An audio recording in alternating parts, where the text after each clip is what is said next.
Bonjour à tous.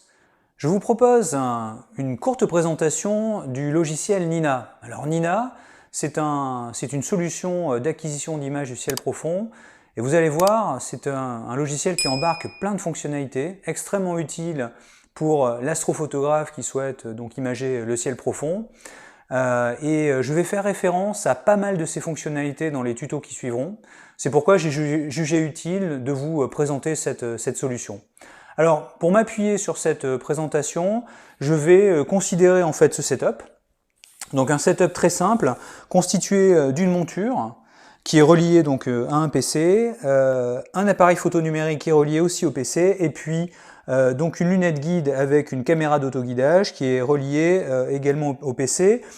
Tous ces éléments vont être connectés à Nina. Nina va pouvoir donc en fait les diriger, va pouvoir les intégrer donc à la séquence de prise de vue, et on va voir voilà autour de différents exemples pratiques comment est-ce que ça s'organise. Sur ce, je vous souhaite un excellent visionnage.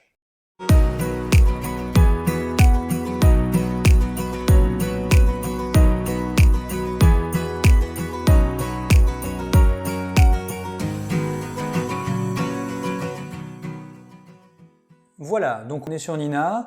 Donc je vais commenter les différents onglets dans un premier temps, et ensuite je connecterai le matériel. Donc on a un premier onglet qui est un onglet équipement. On va retrouver l'ensemble des équipements qui sont pilotables par Nina. Donc on a tout ce qui est appareil photo numérique. On a également roue à filtre, si on souhaite faire, si on a une caméra monochrome et qu'on souhaite par exemple faire une séquence LRGB, Nina est tout à fait capable de faire tourner automatiquement une roue à filtre et de piloter l'ensemble des prises de vue avec les filtres correspondants. Nina peut aussi gérer un focuseur automatique. Un télescope, donc là c'est vraiment l'onglet qui nous permet de connecter notre monture, un logiciel d'autoguidage. Voilà, moi c'est les trois aspects que j'utilise, la caméra, le télescope et le logiciel d'autoguidage pour automatiser mes séquences de prise de vue avec Nina. Après il y a d'autres fonctionnalités, notamment le pilotage d'un écran de type flat, le pilotage d'un DOM, etc. Je rentre pas forcément dans les détails. Donc retenir en fait de cet onglet que c'est un onglet de gestion de l'ensemble du matériel, de l'ensemble du setup. Ensuite, on a un atlas du ciel qui est super bien fait au sein de Nina, où on peut chercher toutes les cibles souhaitées. Là, je vais par exemple rentrer la nébuleuse du Croissant. Donc, il va identifier les différentes coordonnées de cette nébuleuse, et je peux basculer en fait cette nébuleuse dans mon assistant de cadrage. Alors, c'est justement l'onglet qui suit, donc je vais le faire. Voilà, et donc là j'ai mon assistant de cadrage et je vois que j'ai ma nébuleuse du Croissant qui est inscrite au sein de mon capteur. J'ai différentes sources d'images qui me permettent de visualiser la cible que je vise. J'ai un rappel de ses coordonnées, voilà le champ de vue qui est couvert par l'image en toile de fond. Ici la dimension de mon capteur, la taille de mon pixel et puis la longueur focale de mon tube. Voilà. Et puis après je peux faire tout un tas de compositions, de mosaïques, des compositions horizontales, des compositions verticales, ou les deux d'ailleurs, pour confectionner des panneaux différents que je viendrai assembler ensuite dans un logiciel de pré-traitement et de traitement. Je peux aussi customiser l'angle de rotation de ma caméra. Donc pour certaines compositions, c'est vraiment crucial. Et puis ici, qu'est-ce que j'ai retrouvé? J'ai retrouvé mes différentes informations, ma nuée astronomique, ma trajectoire céleste, mon passage au méridien, donc avec l'heure correspondante, et puis la hauteur de l'astre au moment du passage. Chose très utile, je peux lui demander, je le ferai tout à l'heure dans un exemple, de venir se déplacer et se centrer en fait sur l'objet que je vise. Il va le faire de manière très précise en faisant ce qu'on appelle une astrométrie. Une astrométrie, qu'est-ce que c'est vraiment en quelques mots? C'est tout simplement prendre des photos de la zone du ciel sur laquelle pointe le tube, résoudre les images correspondantes. Alors résoudre, ça veut dire quoi? Ça veut dire exactement où se situe le centre du capteur et quelle est exactement l'orientation de la caméra. Et en fonction de la zone où il se trouve et de la zone cible, eh bien, donc le logiciel d'astrométrie va, enfin le Nina en l'occurrence, qui va piloter, va donc demander à la monture de faire quelques déplacements, donc de proche en proche, de manière à converger vers la position cible donc de l'objet souhaité. Voilà, on peut aussi ajouter l'objet à une séquence, ça je le montrerai pareil tout à l'heure.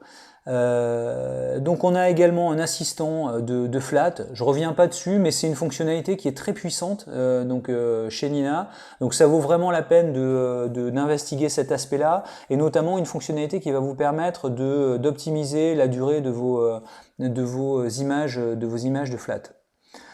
On a un séquenceur, alors peut-être pour être un peu concret sur le séquenceur, je vais montrer dans les grandes lignes à quoi il ressemble, notamment en balançant ma cible sur ce séquenceur.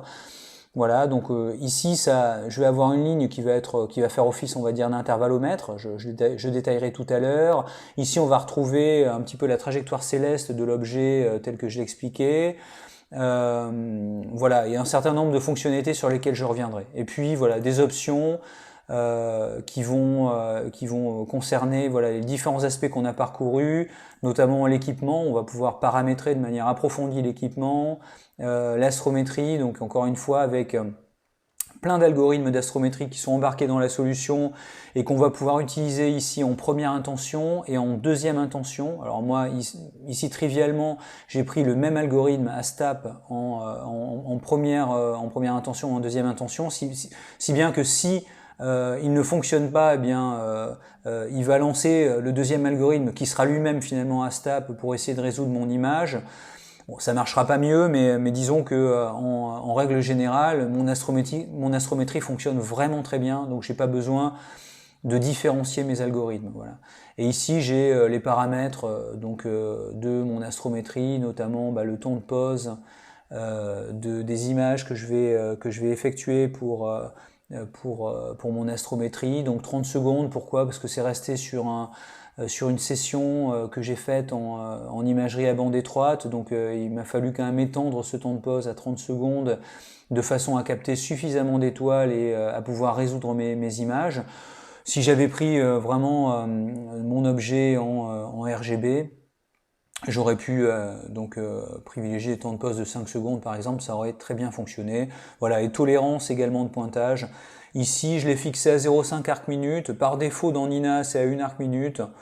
Bon, ça n'a pas une grande importance. Vous verrez que la précision de pointage avec une astrométrie, c'est vraiment redoutable. C'est vraiment très très précis. Voilà, donc ça c'est mon séquenceur. Et puis ça, c'est de ma fenêtre d'acquisition. Pareil, je reviendrai un petit peu dessus. C'est une fenêtre qui est très importante pendant une session de prise de vue. Parce qu'on va pouvoir voir un certain nombre d'indicateurs, en particulier le nombre d'étoiles qui apparaît dans l'image, et suivre ça au fil du temps et s'assurer qu'il n'y a pas d'anomalie, notamment s'il y a un risque de rosée, etc. On peut avoir le nombre d'étoiles qui décroît, ce qui est vraiment une vraie alerte. Et HFR qui est un indicateur de la ponctualité des étoiles, hein. C'est un peu comme la FWHM. C'est un autre indicateur qui, plus il est petit, plus il signifie que voilà, vos étoiles sont piquées et que vous avez une bonne qualité de prise de vue, donc un bon focus, un bon suivi, etc. Alors, peut-être, je vous propose de vous montrer comment se connecter. Alors, dans un premier temps, je vais ouvrir mon OcuMode et je vais connecter tout simplement ma monture. Donc je vais tout simplement chercher mon port sur lequel est connectée ma monture sur le PC. Donc c'est un port COM4. Donc je dis que c'est OK. Et je vais venir donc ici connecter mon OcuMode. Donc là, j'ai vraiment maintenant mon OcuMode qui pilote ma monture. Je vais lui demander de faire un suivi sidéral. Voilà, ça y est, c'est fait. Alors, qu'est-ce que je vais faire maintenant? Tout d'abord, je vais connecter ma caméra. Donc, j'ai un driver Ascom DSLR. Ascom APN. Donc voilà, ma caméra est connectée, il m'envoie un succès, très bien. Donc Je vais connecter mon télescope également, donc via EQMode. Donc moi j'ai une monture NEQ6, donc j'ai ce driver qui fonctionne très bien. Clac, ça y est, télescope connecté. Et j'ai également mon logiciel d'autoguidage qui est connecté. Je vérifie que tout est OK. Ouais, il semble connecté. Donc du coup je vais c'est PHD2, mon logiciel d'autoguidage, donc je vais le connecter à Nina. Voilà, ce qui fait que Nina va agir un petit peu comme un chef d'orchestre qui va prendre la main sur le pilotage de tous ces éléments-là. Voilà, donc ça c'est fait. Donc j'ai connecté ma caméra, j'ai connecté le télescope et le logiciel de guidage, et je vois que j'ai une petite icône qui apparaît, qui m'indique effectivement qu'ils sont connectés. Donc je suis dans l'assistant de cadrage, et je vais utiliser mon planétarium, Stellarium, pour pointer vers une étoile en particulier. Et ce qui est intéressant, c'est que Nina et le logiciel Stellarium communiquent entre eux. Donc on peut par exemple aller chercher donc les coordonnées donc de l'étoile sur laquelle on pointe au sein de Stellarium et importer en fait ces coordonnées au sein de Nina. Ça c'est très utile parce que il faut savoir que donc l'atlas du ciel, voilà, là j'ai un succès donc dans l'import de ces coordonnées. Il faut savoir que l'atlas du ciel de Nina contient exclusivement les objets du ciel profond, mais pas les étoiles. Donc si on veut pointer vers des étoiles bien spécifiques, eh bien on peut se servir très facilement d'un stellarium, voilà, interfacé avec Nina. Ça fait partie des fonctionnalités puissantes, et on a ce petit bouton voilà qui permet de récupérer les coordonnées. Là on le voit, obtenir les coordonnées du logiciel du planétarium. Voilà, donc ça c'est vraiment très utile. Et maintenant ce qu'on va faire, c'est qu'on va pointer vers cette étoile en effectuant une astrométrie. C'est-à-dire qu'on va prendre des photos du ciel en fonction du coup de la zone sur laquelle donc atterrira le tube. Et on va résoudre ces photos. Donc résoudre ces photos, c'est-à-dire déterminer exactement à l'endroit du ciel donc vers lequel pointe le tube. Et si c'est pas exactement en fait la cible souhaitée, la monture va effectuer des petites corrections de proche en proche pour venir converger vers l'objet souhaité. Donc on peut voilà déplacer, centrer. Donc là on a notre objet, voilà. C'est un tout petit peu déplacé parce qu'on est autour de l'étoile polaire, donc pas grand chose.